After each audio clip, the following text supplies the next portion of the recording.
Jerry Trimble. Yeah, Jerry Trimble was a bad motherfucker. Golden Boy. That's what they call Atlanta's Jerry Trimble. He hails from Vancouver, British Columbia. Manny, the school teacher, Sobral. Manny Sobral. Manny, the teacher, Sobral. What a great... That... I don't know. Are you a fan of that show? Like that Triller? Like Triller? Well, you know, they got a little bit of everything. I just tune out when the music sort of comes on. Although I did like to watch Justin Bieber. Yeah. All the other rap stuff, I'm not into that. But, you know, they build it up and they make it something that it really isn't. But, yeah. You know, it reminds me of the playground back in school when, you know, when a kid from one school came to fight another kid from another school type thing, and everybody watching, and sometimes things happen, sometimes things don't. You got to remember, like today was a day full of boxing. It started with that Demetrius Andrade against Liam Williams, and then they had that Tony Harrison, a British guy, I think he is. I never got to see that match, but I heard it was a good match. And then to wrap it all up was the Thriller. Yeah. And I mean, the Thriller, it's all entertainment, you know, like Snoop Dogg. And I mean, they have everybody there, like the twins or some girls that. Yeah. My stepdaughter here said that they have 50 million followers. Yeah, it's crazy. Yeah. It's I gotta read this tweet that I saw, but Pete Davidson, he's the comedian there, right? Oh yeah. You saw him, right? Yeah. He's like, today is a wild day for boxing because it shows you how low it truly sunk. I think today proves the fact that if you have enough followers, you can truly do whatever the fuck you want. That's what it is, and this is 2020. This wasn't happening in 2019. No. 2010. No. It's all about the followers now, and I think that's the way the advertising is, because the people that are paying for the advertisement, they want to see how many eyes are on their ads. Yeah, absolutely. And there's no easier way than doing it. That you got 50 million followers, you know those 50 million followers are getting your material. Yeah. The way boxing is going is they got to compete with these Thriller type events. Well, now they even have Teofimo now. Yeah, exactly. Thriller. I heard him. He might fight that pro. That's why they put the Progressi or whatever that guy's name was. That fought Ivan Redkach, the guy. Oh, right, yeah. Tonight's fight. Well, Redkach, that wasn't even a body punch. No, it wasn't a anything. Punch. It was nothing. Yeah, and then he's rolling around like one of those soccer players on the ground. I saw someone say, "You got acting, music, and boxing in one night." It's like, what an event, you know? Yeah, I know. It was crazy. You had all that during that fight, that Redkach fight, because he was acting. He wasn't hurt. Oh, he wasn't, and he was like rolling, and I was like, I kept watching him, and they brought out the stretcher for him. Yeah. I thought the doctor was going to pull his pants out to see if his nuts were okay. Yeah. It's crazy, man. Yeah. No, it was ridiculous. It was absolutely ridiculous. And that was the only real legitimate boxing match, and look what they did to it. They embarrassed it. Yeah. So that's why I think, you know, guys like Andrade have to fight the Charlos, because boxing has to get back to what it really is. Yeah. Boxing's got to put the best fighters in the ring together is what they have to do. Yeah, exactly. And if that continues, you're going to get, well, you got his name, Teofimo, now with Triller. Yeah, I know. Well, they're going to try to take over the boxing promotion and build fighters. And like, who's he going to fight, though, honestly? Well, that what was his name? The guy that just beat Redkach? Progressius? That's one of them, or Combosi or something, right? He's fighting. Well, that's who he's fighting. Yeah. But apparently, that's what they're going to try to build, is for Teofimo Lopez to move up to junior welterweight, 140, and box the guy that fought tonight against Ivan Redkach. What was his name? Progressius, wasn't it? Can't remember. Yeah, I can't remember either. Ivan Progressius is something, right? No, it was Ivan Redkach. No, right. Ivan Redkach was the Ukrainian. It was the guy that was rolling around. Yeah. The guy that won, he's actually not a bad fighter. He's the number 2 ranked guy in the world, beef. It was Regis Prograis. Yeah, Regis. Yeah, he's actually not a bad fighter, a good southpaw. But does he have a chance to get? And I think they're trying to build that fight for. They're trying to make it. They're trying to put narratives into all this, and try to build it, which is good.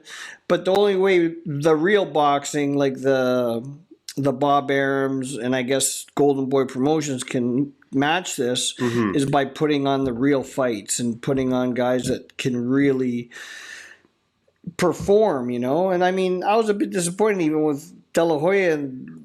Oh my God! He was high or something. His commentary. He was high. He was high. Yeah. He was high or drunk. He was. Yeah. Holy crap! I'm surprised he wasn't wearing his lingerie today. He was super annoying on there. All of them were though. It was like they were just roasting the fighters the whole time. I know, but I think that's what the 20-somethings like. Yeah. No, you're probably right. You're probably right. I mean, I was in it for the interest. Yeah. But the non-boxing, it catches non-boxing people on. Like, oh, wow. Yeah, these guys are real boxers. Like this Jake Paul, seriously, he would get knocked out by any top 100 light heavyweight or cruiserweight in the world. He would not make it with them, and I can guarantee you that 100%. Because those right hands wouldn't be landing on anybody that understood something about distance or keeping their left hand up or rolling underneath it. Like, I mean, Ben Askren was just a sitting duck there for him, really. Oh, yeah. Oh no! The minute he got in there, I'm like, this doesn't look good. And he didn't look good either. No, he looked horrible. He was blubber, like, come on. Yeah, like, he was 20. Well, I guess his last fight was 170. He's 190 tonight, so he's obviously 20 pounds overweight, and he doesn't give it a rat's ass. So, no. I mean, he made $500,000 for that fight. Yeah. Plus probably. Is that what they said? Yeah, $500,000. Yeah. That's good. Well, what's his name? Snoop Dogg made the $2 million bet with Dana White. Dana White there, didn't he? Yeah, he did. But I wonder if he's going to get paid. Oh, I'm sure he will. No, that was ridiculous. It's crazy we're talking all this drama rather than what actually happened in the boxing ring. Isn't that nuts? Yeah, it is nuts. How do you fare Jake Paul? Like, how does he look? I think he looks. Well, he's got a good right hand. You can't, but you got to be able to land those punches. And any good fighter, any top 100 guy, is not going to get hit with those right hands that are coming from back here that are telegraphed from the North Pole. Yeah. He's not going to hit people like that. He's not going to hit people with that. He's hit people like Ben Askren, who's never done it before. Yeah. But he's not going to hit anybody that knows anything about boxing, like has been in the ring and has studied the trade and understands it. Like, I mean, I thought that was a little too early, that stoppage. It might have been, but we're not in the ring. Like the referee gets a real sense of, when he was telling him to walk to him, like he's getting a sense of his equilibrium and everything, which we're not.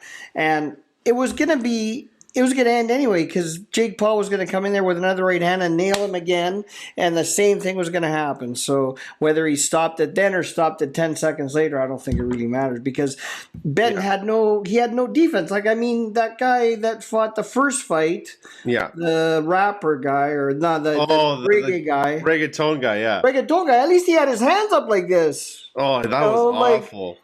It was awful. It was like he was in shock. Yeah. But then, the other, Askren, his hands were out like apart. Like, how are you going to defend yourself? Yeah.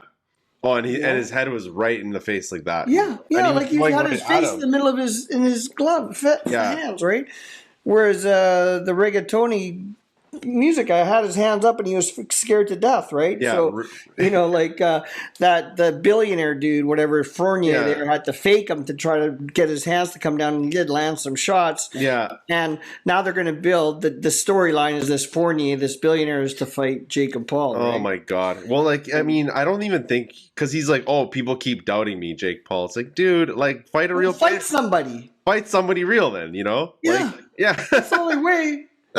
All his 3 opponents have been stiffs. Yeah, literally. But the real, the fictitious Instagram world doesn't really understand that. No, they don't. Oh. But yeah, actually, Frank Mir did pretty good though. I thought so. I thought, for a heavyweight, if that guy just trained boxing, when he was younger and just boxed, which I'm sure he's done a lot of boxing because he lives in Las Vegas, so he's probably going in around his gyms. But, his distance, his reaction time, and the way he, moved and stuff, he looked not bad, I mean, No, Steve Cunningham's no joke. He knocked the current world heavyweight champion Tyson Fury down, and he hurt him. He did. Hurt him bad. I know. And I Tyson remember that. Fury's like 6'9", 270 I remember that fight. pounds, right? Yeah. So Cunningham can punch a little bit, and he landed a few punches on Mir, but he was able to sort of roll and cushion it. Like, he wasn't stiff. It wasn't like he was a raw novice. You know, like, it's unfortunate he's 41, right? Because he doesn't have much time left. But if he was like 30, I'd say, like, hey, Frank, get into boxing, man, and you might have a chance. And I respect Frank Mir more because he didn't just fight some bum. Like, he's like, he fought somebody that is a legit guy, ranked, won the belt. You know, he's legit. You know, So a little old, 44. So you know, and he hadn't probably who knows how long of training. Like, he looked ripped, man. But I think that's just the way he is. Like, he's a military guy, so he probably stays in shape. But you know, I found it kind of interesting that his original opponent, Antonio Tarver, who had knocked out Roy Jones and was a good fighter, didn't pass his medical, so he must have been really far gone. But there's location scouts out there trying to find these dead bodies that were once wers. That are trying to bring him into this thriller to put him in there to get KO'd by the guy that they want to win, because there's the money guy, and Frank Mir is sort of the money guy, but he didn't lose out this one because he looked good. Yeah, he did actually. No, but the rest of the card, I mean, the Raycon. I mean, that Regis Progress guy, like, he's a world class guy. It's just that it's unfortunate that Red Catch did what he did, and instead of just saying I don't want to box anymore and just taking a knee, he rolled around the ground. I mean, like they said on the telecast, so doesn't he know that there's replay here? Yeah. Like, what's he thinking? It's true though. Like, I know it was so obvious he didn't get hit. I know. It was ridiculous because he changed his way around. Like, I don't know. He didn't know if it was his nuts or if it was his body. Like, I remember seeing his hands move up and down and thinking, what's he doing? And then they finally had that replay that did show it. And the only thing I could have seen is that his elbow might have hit his body and then might have touched his liver, because the liver's on the right side there, and he might have just jostled it a bit and maybe felt a little bit of the liver. But, I mean, it doesn't. You know, for the acting that he did, it wasn't. So did he lose that fight, or did it? Yeah, because what happens is what they do is if it's after the fourth round, and if they called it an illegal blow. I think they called it was a kidney shot. Really? And so I think that's what they did. And then they went to the scorecards. Yeah. And of course, thank goodness that Regis Progreras was ahead, and he won unanimous decision. Which is totally fair. And I mean, I think what Red Catch was trying to do is trying to get a disqualification if it was a low blow, right? Yeah. It's funny. Thank God that they caught it and they did the right thing. Yeah. They should have just disqualified him for not continuing is what they should have done. Totally. Did you know too that that first fight, the reggaeton artist, they were fighting over some girl. Oh yeah. I know, it's just like high school. High school dilemma, just like I told you. That's what went through my mind when I was watching this at the beginning. I said, "Man, this is what used to happen in high school." Yeah. and now, what's even crazier is didn't the billionaire Fournier, didn't he have Jake Paul's ex-girlfriend in his corner? Yeah, something like that. Like, they got these plot lines so they can play it out on Instagram. Yeah, exactly. And I mean, I guess that guy's kind of got a record. He's 9-0 now. Yeah. But the thing is, if you look at that guy's 8-0 record, he fought guys that were 0-20. Oh my God! 0 wins, 20 losses. The guy can't really fight. Like he had his hands down and he was pretending, and he'll get knocked out by Jake Paul 100% guaranteed. You think so? Eh? He's good. I think Jake Paul's got some hands. He can hit with the right hand, but I am telling you, if you put a top 100 cruiserweight or heavyweight in there with him, he does not win. How big is he? 190. So cruiserweight, light heavyweight. He's he could probably make light heavyweight. Because he made 190, right? Yeah. And cruiserweight's 200 and under. Yeah. And then light heavyweight's 178 and under. So he's sort of in the middle between the two. I didn't know he was that big. Yeah, I don't think he's that big though. He's not really that big. Like he can easily make. Well, like Cunningham, how big was he? Like he was 200 pounds. He was He 200 looked like a pounds. monster though. Like That's what I mean. Like he had compared the to build, right? He's got like, do you that think natural- he could probably beat Jake Paul?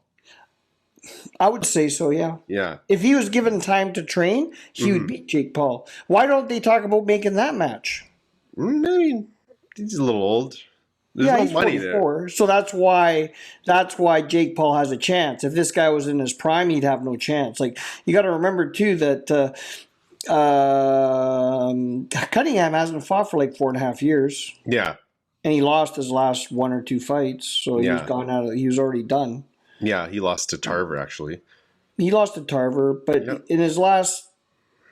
He fought a nobody in his last fight. In the previous fight, he fought somewhat of a somebody and got beat. He never. I don't think Cunningham might have been stopped once in his career, but he had a pretty good chin. Tyson stopped him. Tyson Fury stopped him in the 6th or 7th round. That's right. But I think that might have been the only guy that stopped him. Like, he has pretty good whiskers, and he fought some tough guys. Yeah, no, he was. He looked good in there too. I thought he did really well against. I mean, and he fought a good fight against Frank. Yeah, he did. He was a dangerous guy too, right? Clearly. Yeah, clearly. I mean, and Frank, sometimes, like when he was bullying him around, like pushing his shoulder, like if he would have kept doing that and roughing him up like that, he would have done even better, because Cunningham, he needs a little bit of distance in order to land his punches, where if Frank would have been had the energy, because that takes a lot of energy to do that, and that's probably why he didn't do it the whole time. He may have done even better than he did, but he took some punches coming in, and like I said, he wasn't stiff, so he wasn't catching him like it wasn't like a broken glass. He was kind of rolling with him a little bit, so he's been in the ring. Yeah, obviously he's been in the cage a lot, but I bet he's been sparring in Vegas for years and years, because that's where he's from, right? Yeah, he's always had some pretty good boxing and movement, Frank Mir. So I actually thought he could pull it off, to be honest. Yeah. Yeah, I know it wasn't totally one-sided, man. Like, he won. He probably could give him 2 of those rounds. I'd say so. Yeah. I think the real disgrace in that fight was probably De La Hoya just screaming his fucking face. I know, it was ridiculous, and that's probably why they pulled him out and said, "We don't want you here, man. Get out of here. You're high." Yeah, he was high, man. He's high. The commentating was just ridiculous, man. I agree. Yeah, But again, they're appealing to a certain population and a certain age group, and I don't know if it's all true about them having all those million subscriber or million viewers. Like, they must have a million views, but did million people actually buy it? That's the way the world's coming to. Well, if you do like music and all that stuff too, right? Yeah, you do. And that's what they're appealing to. That's what they're appealing to, right? It's quite the show, for sure. I feel like I like the other event more, the one with Tyson and Jones. Maybe because it was Tyson and Jones. Yeah. So that's their next one, is going to be Holyfield and McBride, right? Holyfield and McBride, really? Yeah, Evander Holyfield against a guy named Kevin McBride. Kevin McBride. Oh, he was the last to beat Tyson. He was the last guy to beat Tyson, yeah. Oh, so to sort of build it up for Tyson Holyfield, I'm sure. Oh, my God. Yeah. But they're going to have a decision, or I don't know. Yeah, so who impressed you the most tonight then on Triller? De La Hoya's commentating, or Justin Bieber? That was horrible. The De La Hoya commentating was really bad. I'm sure they had to pull him off of there because of it. I think he came back for that Jake Paul fight. I think he did, but then it was just, he might have. I think he must have a partial share in those, because he does. So it's De La Hoya, what's the rapper's name? Snoop Dogg. But Triller's like an app. It's like a media company or something. Oh. But who owns it? Like, who are the partners in it? Like, I don't know. I think it's like I said, it's an app or something. Yeah. It's like a media app. But how are they getting all these people like Justin Bieber to be on it? Like, obviously they're paying them, but there's got to be another appeal. Like, I guess just the appeal being around Snoop Dogg, and that's a good question. I am curious to how they're getting all of this, because they're getting all these top performers. Yeah, and even those girls that have 50 million subscribers, like, I mean, they're not coming for free. It's almost like it's like a united front for social media, like YouTube and all that stuff, right? So they come together and like, let's just do our own thing, right? Yeah.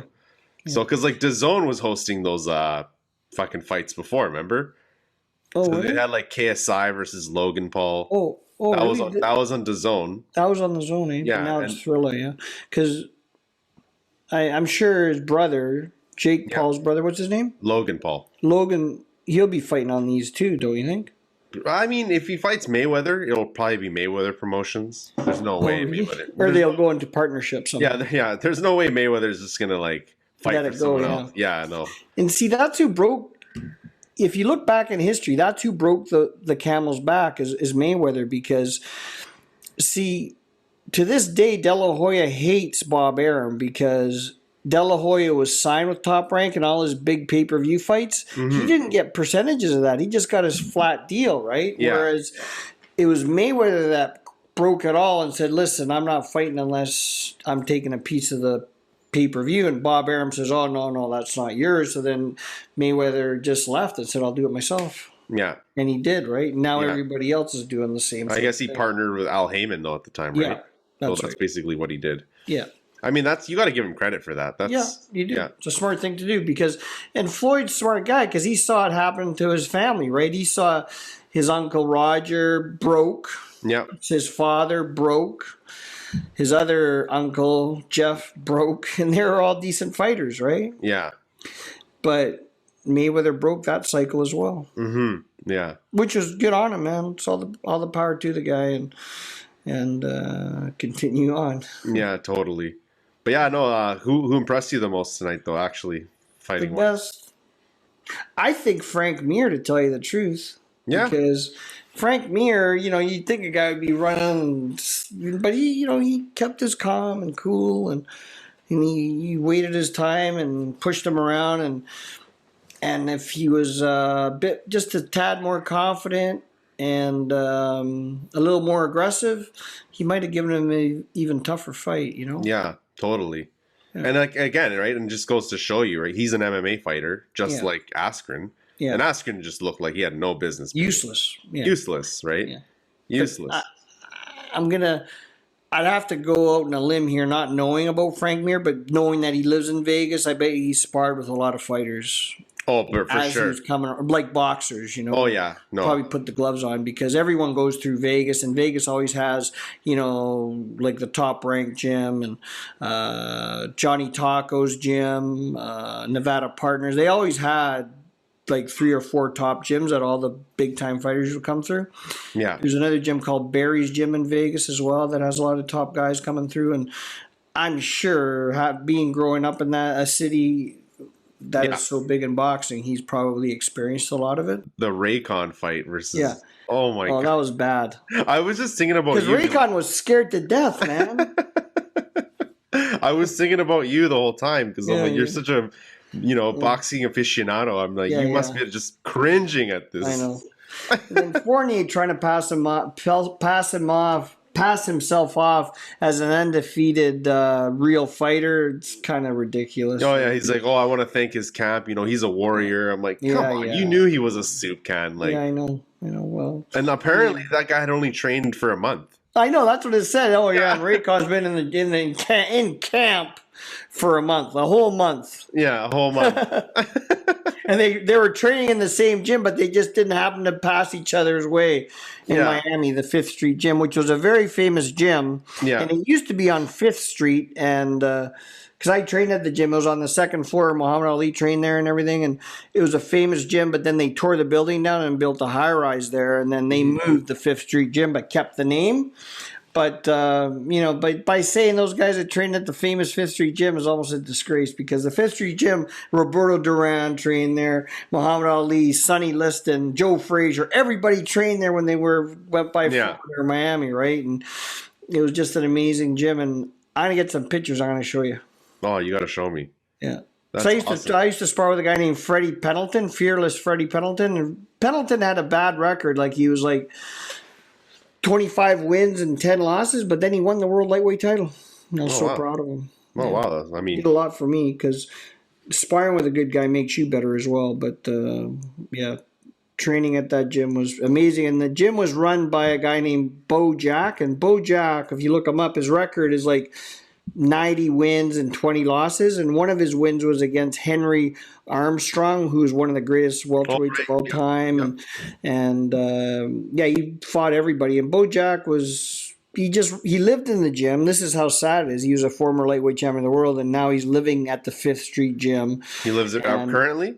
No, he's passed away now. But this is 1988. Okay. He passed away, I think, in 2000 or 95 or something. Okay. And Bojack, like a world lightweight champion. This guy was no joke. And, he ran the gym, just basically opened the door, closed the doors, and yelled and screamed at people. He never really coached anybody, but he was an amazing man. And, those are just huge memories I have of boxing and going through the different gyms, and how fortunate I was to be able to actually, be with these people, and train with Angelo Dundee, who at that time was no longer at the 5th Street Gym. He was in Hollywood, Florida, and at a gym there. But and then there's a guy named Hank Kaplan who got me hooked up with all this, and he was a writer and also a historian of boxing, and he had his double garage was just full of just amazing papers and just boxing memorabilia. And I was very fortunate to catch I think the 80s were the greatest years of boxing. Yeah. But maybe that's just because I was around there. But I think there were some great years. I mean, the Fabulous Four, Marvin Hagler, Thomas Hearns, Sugar Ray Leonard, and who's the fourth guy? Duran, Hagler, Hearns, and Leonard. Yeah, those four. Those were the Fabulous Four in the middleweights. And then just before that, like in the 70s was the greatest time of the heavyweights with Foreman, Joe Frazier, Muhammad Ali, Ken Norton, Ron Lyle. There was just so many devastating punchers and amazing boxers, right? And those are What can you tell me about Larry Holmes? We never talked about him last time. Larry Holmes. I think Larry Holmes was one of the greatest heavyweights of all time. I mean, he had an amazing jab, and they called him the Easton Assassin. And Larry Holmes was one of the first big heavyweights because he was 6'5", right? And he had long range, and he had a piston-like jab, and I mean. During his time, there wasn't the greatest fighters for him to go up against, but he took care of the guys he had to take care of. And what else can you do? Until he fought Tyson, basically, right? Yeah, but I mean, it was after Larry Holmes had already lost the title and everything. He was just one more little payday, right? And I don't know how old he was at the time, but I bet he was in his late 30s, if not his 40s, and it was way past his prime. And not to say that. Might have been his last fight, no?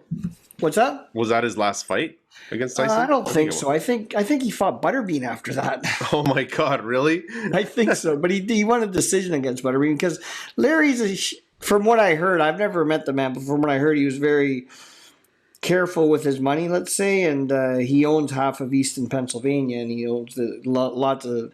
He's never going to be broke. Put it that way. And it's not like some of these guys that just blew their money. And I'm happy to say Lennox Lewis is a lot like that too. He'll be a multimillionaire until he passes, right? Which is the right way to be, right? You got to be sharp. You got to be smart. Jerry Trimble. Yeah, Jerry Trimble was a bad motherfucker. Golden Boy. That's what they call Atlanta's Jerry Trimble.